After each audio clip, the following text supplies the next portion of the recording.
Et avec votre esprit, Évangile de Jésus-Christ selon saint Matthieu. gloire à toi, Seigneur.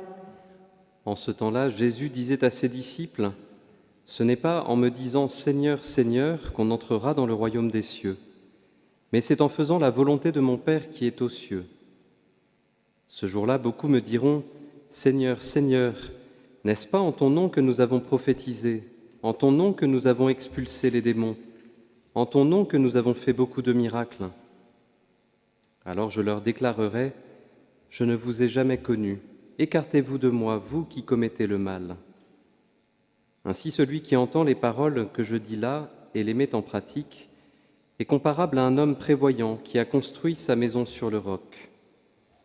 La pluie est tombée, les torrents ont dévalé, les vents ont soufflé et se sont abattus sur cette maison. La maison ne s'est pas écroulée, car elle était fondée sur le roc. Et celui qui entend de moi ces paroles sans les mettre en pratique est comparable à un homme insensé qui a construit sa maison sur le sable. La pluie est tombée, les torrents ont dévalé, les vents ont soufflé, ils sont venus battre cette maison, la maison s'est écroulée et son écroulement a été complet. » Lorsque Jésus eut terminé ce discours, les foules restèrent frappées de son enseignement, car il les enseignait en homme qui a autorité et non pas comme leurs scribes.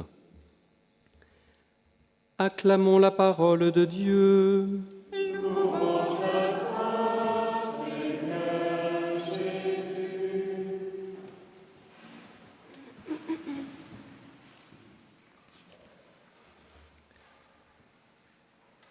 Elle est un petit peu surprenante, cette première lecture qu'on vient d'entendre,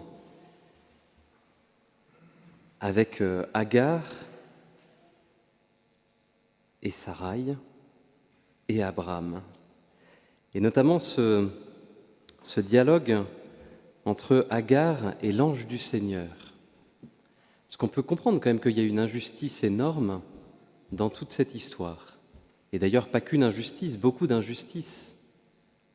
Vous savez, ce qui manifeste la bénédiction de Dieu dans l'Ancien Testament, c'est une descendance nombreuse et de nombreux biens. Alors des biens, Abraham, il en avait énormément, mais il n'avait pas de descendance. Et voilà que le Seigneur lui fait cette promesse de lui donner une descendance, mais à condition de tout quitter, y compris ses biens. Il part à l'âge de 75 ans et voilà que les années passent, il chemine dans le désert,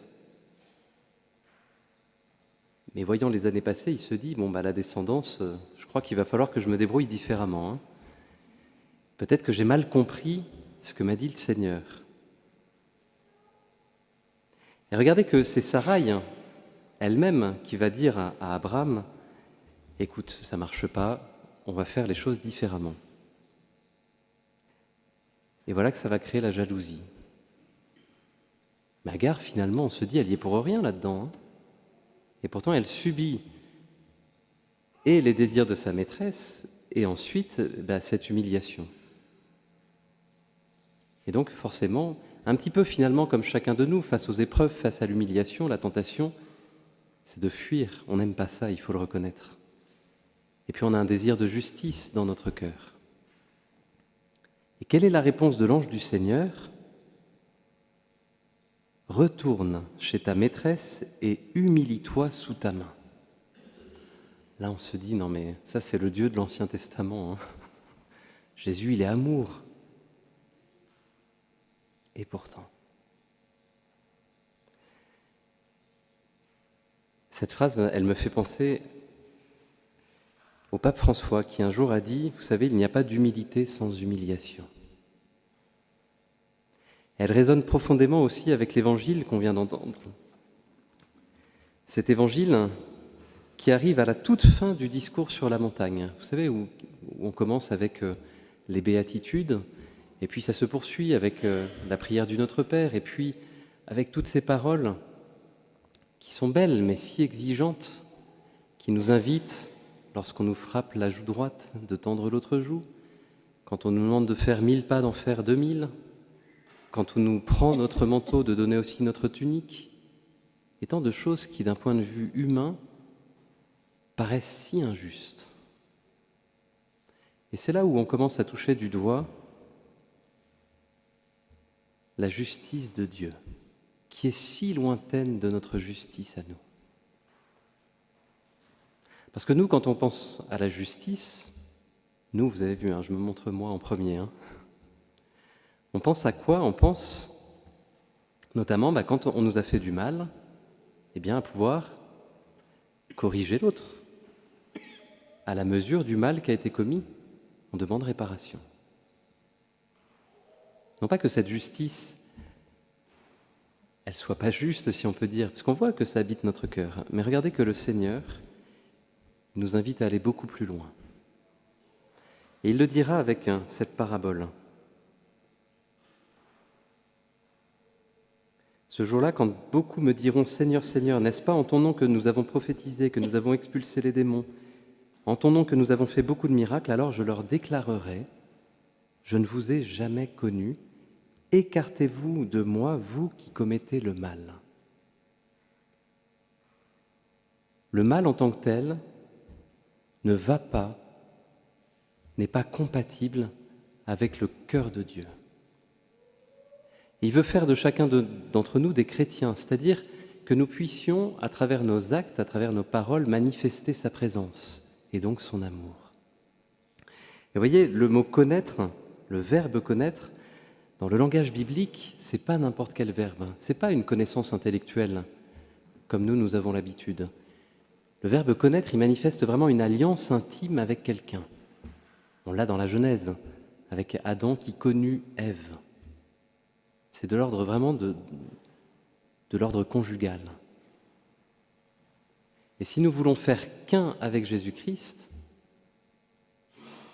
nous sommes invités à ne faire qu'un, mais pas simplement dans l'ordre sacramentel des choses, mais aussi dans nos actes. Et à préférer aimer que faire souffrir. Et là, on voit que comme à Agar, c'est très compliqué. C'est très compliqué de donner un pardon alors qu'il y avait une injustice. Et tous, on en connaît dans notre vie. Et c'est certainement la raison pour laquelle Marie a choisi ce lieu. Parce qu'elle sait que pour nous, entrer dans l'amour alors qu'il y a une injustice, c'est tellement difficile. Et ça nous humilie tellement de retourner voir le frère, la sœur qui nous a blessés. Et donc, il est heureux que nous ayons un lieu choisi par Marie pour prendre le temps, vous voyez, de disposer notre cœur à entrer dans cette humilité, à entrer dans cette volonté du Père. Et encore une fois, pour recevoir nous-mêmes cette miséricorde, voir que nous-mêmes, nous avons été injustes à l'égard de Dieu, et que lui continue de nous donner cette miséricorde pour la porter à temps et à contre-temps. Vous voyez, tout le discours des béatitudes et du discours de la montagne qui se conclut ici, il est dans la même lignée, dans le même esprit. Préférer souffrir un peu en s'humiliant que faire souffrir. Préférer faire le bien, préférer aimer que faire le mal et faire souffrir. Et au fond de notre cœur, on sait que c'est quelque chose de vrai. On le sait. Regardez, il suffit d'allumer la télé pour être scandalisé de toutes les guerres et vouloir la paix. Mais dès que ça touche l'injustice qui nous concerne, nous, là, ça devient beaucoup plus difficile.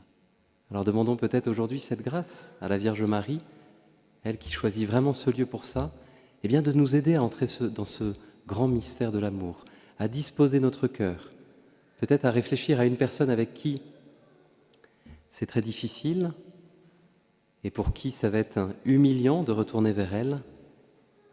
Demander à la Vierge Marie vraiment de nous aider pour que nous puissions être ce canal de la grâce, ce canal de la miséricorde et faire la volonté de Dieu. Vous voyez, bâtir notre vie sur le roc, c'est ça. Demandons cette grâce. Amen.